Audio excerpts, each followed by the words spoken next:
Good morning mga guys! Makakapag-vlog na naman ako dahil weekend na naman, Saturday na naman. So, makapag-race-race tayo, chill-chill, hindi nagmamadali. Alam mo yung mahirap pag may time limit ka pag may trabaho ka, no? Kasi feeling mo, kailangan mo yung oras, time management, kumbaga.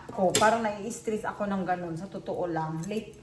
Sa totoo lang, mula nung nagtatrabaho ako, nandoon na yung nai-stress ako sa time. Siyempre, sa edad ko ngayon, gusto ko na lang yung chill-chill ba? Hindi yung hinahabol yung oras ko. Time na gusto kong gumising, kung ano man yung gusto kong gawin, hindi yung kailangan sa madali ang paraan para matapos mo yung gawain mo bago pa umabot doon sa time na kailangan mo nang umalis dahil ganito yung pasok mo, ganyan. Ang hirap talaga, no, mga kagaya. Kanina, pumunta yung friends ko dito. Friend pala. Well, kasama niya yung mga anak niya. Kinuha lang niya yung pinabili niya sa akin sa Thailand. And then, pina-coffee ko lang siya. Binigay yung bibingka. So, gustong-gusto niya. So, yung tira, ibinigay ko na lang sa kanya. Kasi pwede naman ako mag-order anytime. Kasi pag na-miss natin yung mga pagkain natin, really thankful na mayroong mga Pilipina dito na gumagawa talaga ng mga pagkain natin. Like bibingka, kasi namimiss ko yan talaga, siyempre. Ang daming nakakamiss ng mga bibingka dito. Gaya ko, hindi ko alam paano magluto, no? At saka hindi ako mahilig mag-bake-bake. Yan talaga ang hindi ko talaga hilig, no? Hilig-hilig din pala yan bago mo siya talaga gawin. Hindi mo talaga siya magawa pag hindi mo gusto, sa totoo lang. Ito, nagluluto ako ng brinky ni Bunso kasi balak ko mag-workout today. Dahil hindi na kumpleto yung workout ko in a week. Dapat pala, pag nag-workout tayo, makumpleto mo yung 3 times a week or 4 times a week. Ganon, para makikita mo talaga yung result sa katawan mo. Dahil nga, ang hirap na, nagkakaedad na tayo, kailangan natin mag-yoga, at least 1 hour every time. Very importante yun sa ating mga ka-guys, no? Hindi naman porket mag-exercise ka kasi gusto mong sumiksi or nandoon na siguro yon kahit kunti. Gusto mong maging okay naman yung katawan mo dahil very conscious sa sarili nila. Kasi ako ganun, ayun ko, saan ako nagmana, charot. Siguro sa papa ko, kasi yung papa ko, kahit hindi naman importante yung lakad niya, hindi naman party, yung nabubuhay pa yung papa ko, gusto niya talaga, inaayon niya palagi. On the spot na may pupuntahan siya, bago niya susuotin yan, kailangan muna nakadamit niya. Ganun ka, yung papa namin.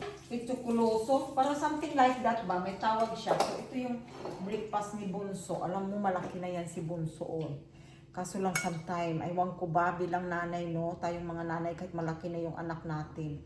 Kailangan mo pa rin talaga paglutuan kasi parang ayaw mong, andun yung feeling na parang ayaw mong magutuman sila, ayaw mong tiisin nila yung gutom bilang mother. Gawin mo na lang kahit busy ka sa life or mayroon ka pang gagawin. Hindi mo talaga matiis, sa totoo lang. Ito ang kanyang breaky for today.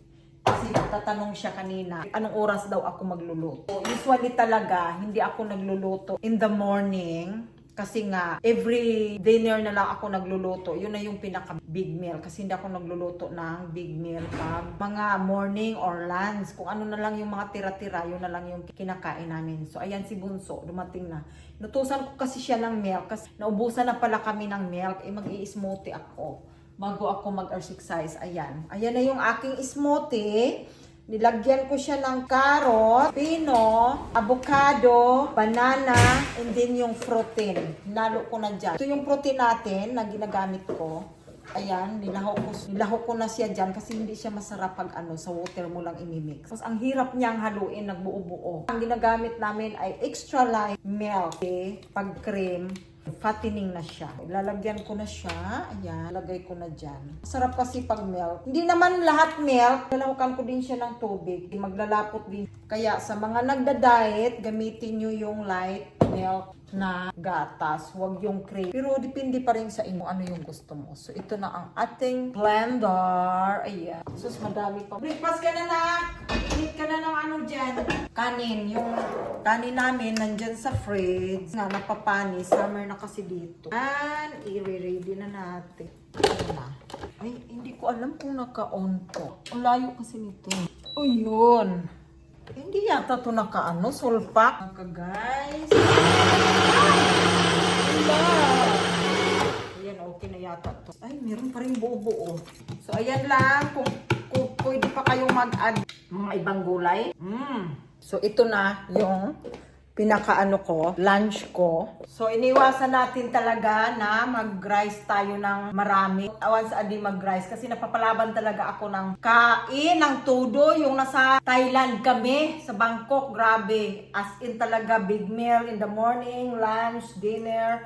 Talagang feeling ko, talagang biglang sumikip yung udam. Gumagano na siya na hindi ko na ma-safer talaga na grabe talaga ang kain. Pag naghalidi ka, no, parang feeling mo ay limited. Kaya nga halidi, diba? Gusto mo ma-enjoy yung mga pagkain, ang sasarap. Sabi, kaya ito, bumabawi na naman ako ngayon. Hirap kasi nga, lalo nung natigil yung exercise mo, and then babalik ka na naman. Tapos ayun, sasakit yung mga katawan mo. Pisa ka na naman sa panibago talaga. Ito lang, kakayanan natin to. Hindi mamaya na tayo mag-rice, dinner time. Ito na yung pinaka-lunch ko. Pwede naman kayo mag-search ng basta mga healthy food. Ako ganun lang, nagsisearch lang ako and then lulutuin ko. Yun nga lang, medyo may kamahalan yung mga healthy food kasi yung gusto nyo talaga may result or something kasi useless lang yung mag-exercise kayo tapos kain kayo ng kain ng nag-aaksaya lang kayo ng oras talaga sa totoo lang.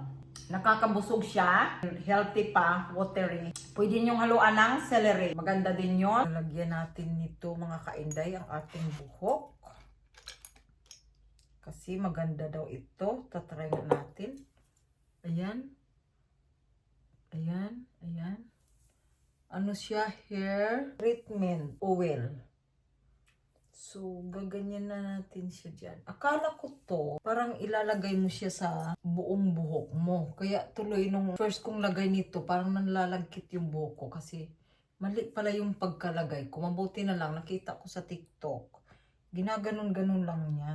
Para lalago pa yung buhok natin. Alagaan natin ng mabuti.